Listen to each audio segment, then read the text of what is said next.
Welcome everyone to the re-recording of the start of ACR104 Week 4's class, in which we learned about Assessment 4 and then, Assessment 1's final deliverable. So a little bit more about how to get that final deliverable in and how to achieve the best marks for it. And then we went into uploading to Sketchfab to present your work and add some post-processing, and then I talk to you guys about handing over to Richard.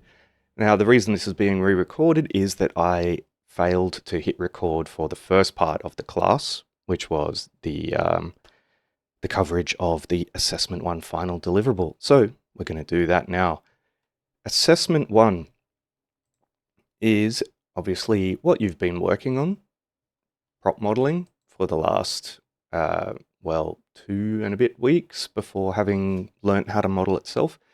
And these were the concepts you chose from, and you chose a concept image, and then you blocked out your model as best you could based on the concept art, and hopefully posted that on Discord for some feedback. And I do believe I did some feedback, was it last week? On some of those models. But yeah, you can have a look at other people's posts as well on the Discord to see how people are going with that.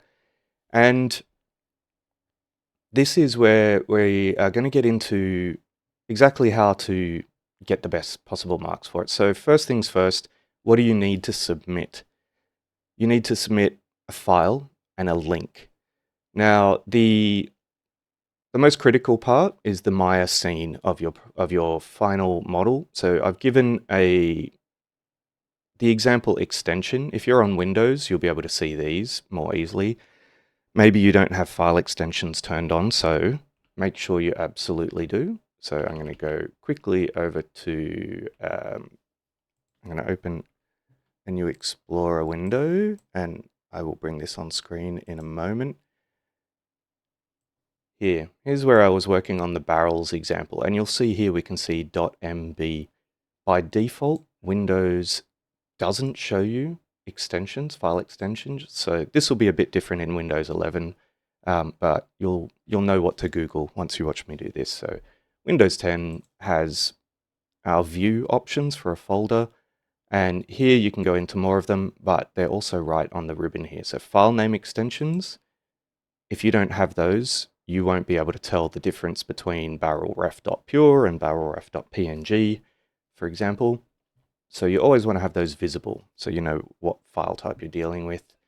And if you're on a Mac, you may not have a file extension, but hopefully you do. So please put an explicit MB if it's a Maya binary file or MA. When you save the file or go to save as in Maya, you can see which one it is.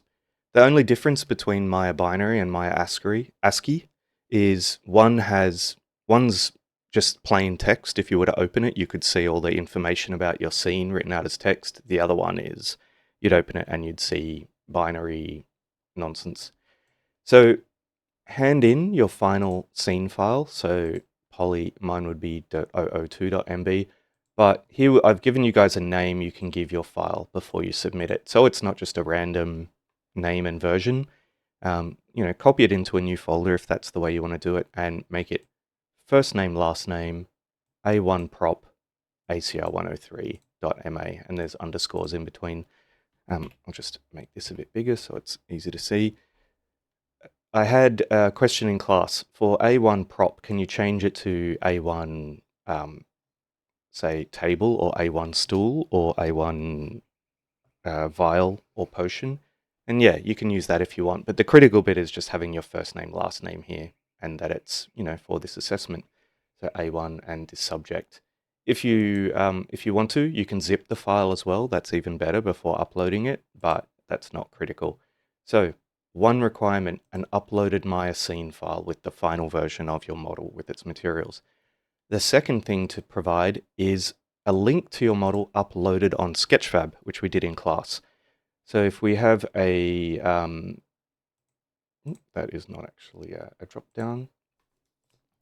So if you watch the recordings from today's class, which are already up because I'm re-recording this. So here I am on ACR103 on Blackboard, Collaborate Ultra. I pop this open and go to Recordings. And here we have uploading to Sketchfab, materials, presenting and lighting. And then at the end, I show you how my table was going with different materials and various post effects added, and talk about Richard coming back. So work through with that recording if you weren't in class or didn't follow along, and get your model uploaded onto Sketchfab, and then provide your link. Now, the MB file or MA file or zip, if you want to, use that, if you wanted to archive it, you guys probably already know how to upload those. But we'll go to the submission page and make sure you know which area to upload it. And also, when people provide a link to a website, often due to wherever their previous places are, they've had to do something like this. People will put it in a text file or a PDF or a Word document. Sometimes their lecturers or high school teachers, whatever, needed files within links within files. You don't need to do that. Just copy the link from your Sketchfab where you've uploaded it, so the page where the project is. And when you go to here to submit your assessment on Blackboard, so this is just, ACR103, assessments, assessment 1, prop modeling.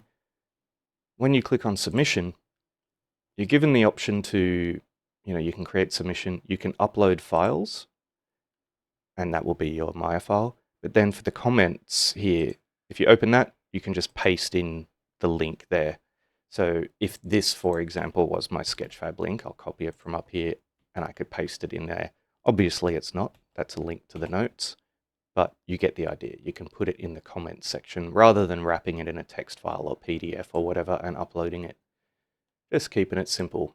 So that's what you're going to submit. And you can see here, I've included style reference, which we've talked about in class, but we'll go over again in a minute, and links to the Sketchfab documentation. So the scene, which is the main view in Sketchfab where you'll change the lighting, and you'll see all this in the second recording, where you change the type of lighting, the environment, background, all that sort of stuff. And here is more documentation for the post-processing filters. So that's there to help you along. Okay, so we know what to submit, right? We'll quickly go over the optional inclusion as well. Because you should be working from some sort of style reference, which we talked about and we've got links to here, some style reference which helps you decide how your 2D model becomes 3D, whether it's faceted, how to get it under the poly count that, and with the right topology. If you use that reference, then please upload, if you want to, feel free to upload the images that you were using for reference along with your assessment. So you can put it in the same, so if we go back to here, when you are submitting and you go to upload files, when you upload your Maya scene file, you can also upload any, JPEGs or PNGs, screenshots you feel like taking, or directly downloaded reference images that you took from the Pinterest board, because it's always good to be able to show some process and what you were going for, because then even if you didn't quite get there, I'll have an idea of what you were trying, and that's always a good thing to show your learning. But again, it's optional. You don't have to upload that. Just these are the critical things: the link to your model and the scene file. Okay, that's all done. Now let's have a look at how you can get some decent marks for this assessment. So when I asked in class, a lot of people had seen a rubric before, which is good. I hadn't. When I was in school and uni, we didn't, at least not to my recollection, I don't think we had a rubric that really showed the breakdown of percentages of marks awarded to different areas of effort. Like this brief, we had things about, here are the instructions and here is what you submit. But there was nothing really to say how the marks would be weighted, except in, just implied in English. But something to know is that we do use a rubric and we have to stick to this. So if you leave out like a whole section of this if you don't attempt, the detailed modeling, or if you um, don't shade it and use materials and so on. That will cost you, though, that percentage of the total marks for the assessment. So what are they on this assessment? Number one, prop blocking. This is worth 40%. And it says, so these, you'll see that these explanations are pretty generic, but I'll take it a bit further. So for a credit, there was proficient effort done for blocking. Some parts of the block out do not match the overall design of the concept. The level of completion can be better by maximizing the resources and suggestions gathered from class. That means, so the first bit, there was proficient effort done for blocking. I can see that you attempted to make the silhouette of your model and the overall form match the outline of the concept you chose. So if you did the stool, it has the slightly, let's have a quick look at the stool. It has these legs that are a little bit cute and wonky coming together. The cushion on top has a sense of, like, some sense of volume and wonkiness rather than just being, a square on top of four blocks. We need to see that if you squinted at the idea at the block out stage, if you squint at the model, you get the sense of the real model. So same with the cannon, you would get these volumes. You wouldn't have maybe all the cuts and you wouldn't have the rounding that you need to get the, like on the cannon. Let's just go to a bigger image. The wheel might have very low detail, but you'd get, the size, its proportion relative to the barrel, and the barrel's muzzle relative to the body. All of that would be in tune with the concept.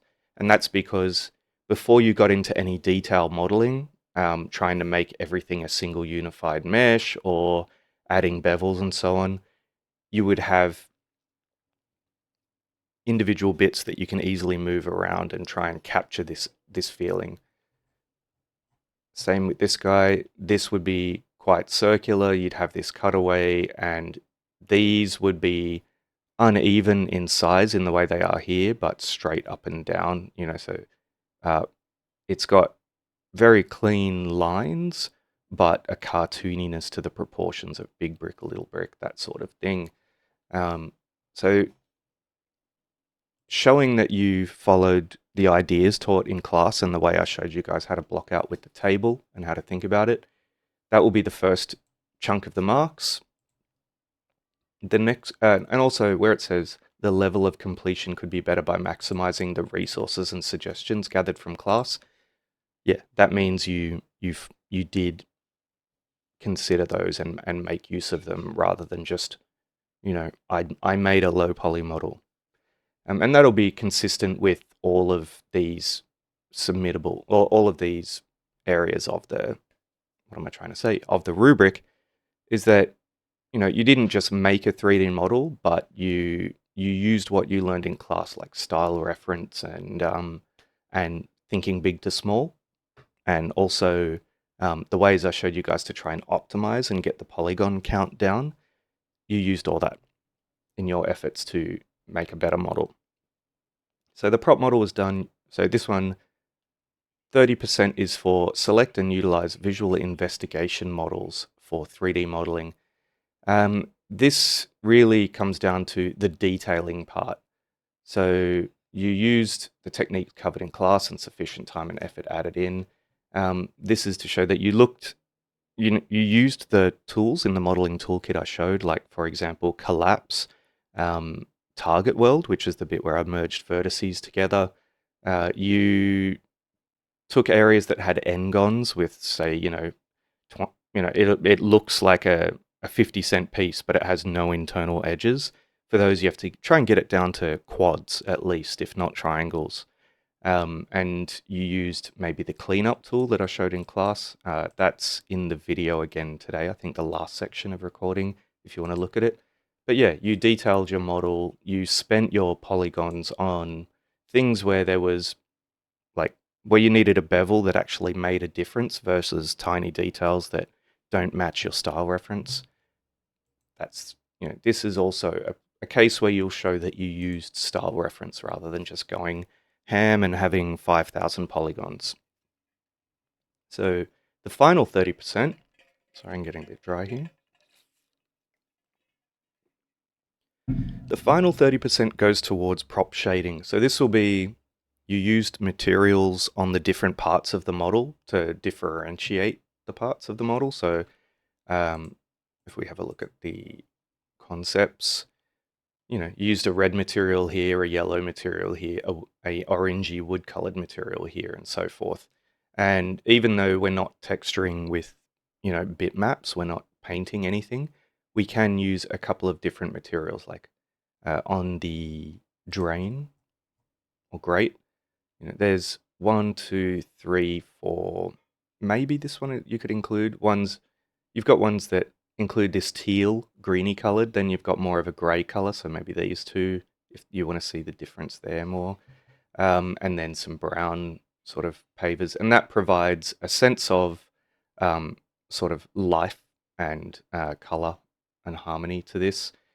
And then taking those materials, they don't have to look perfect in Maya. It's better if you can tune them up when you go to Sketchfab. So the lighting and shading part of it is putting on the materials in Maya. So you can get some of those marks anyway.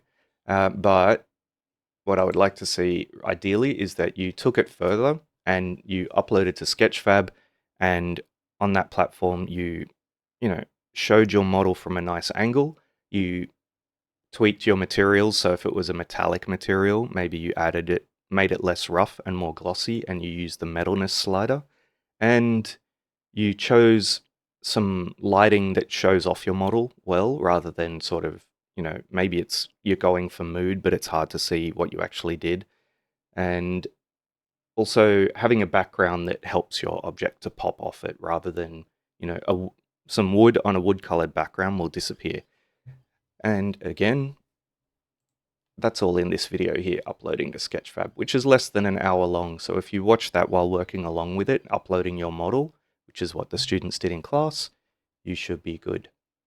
So that is how to get the marks for the assessment. Now there's a few things here, I don't know if I covered them in class, but this is a thing we're trying to do more of with the briefs. Sometimes the briefs will be a little too specifically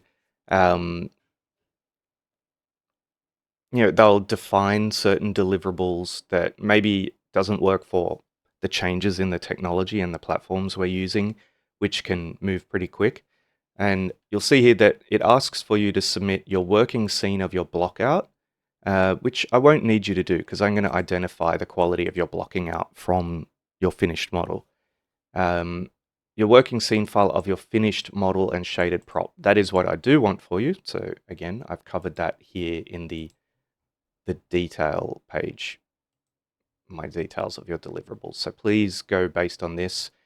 It also asks you to have a written reflection on your work, but rather than that written reflection, I've asked you guys to submit your work on Sketchfab, because that allows me to see that you're thinking about presentation, which is going to be a big help for you. And it also helps you to see your model in a fresh light. So you upload it to Sketchfab, you try to light it a bit, you realize, oh, actually some of those bits I modeled don't really show up, but what I should have done is added a bevel over here because that would have caught the light.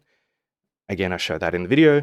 Then you make some changes and re-upload, edit what you've uploaded to Sketchfab to make it look nicer. Maybe you add a few more materials to pop certain parts of your model.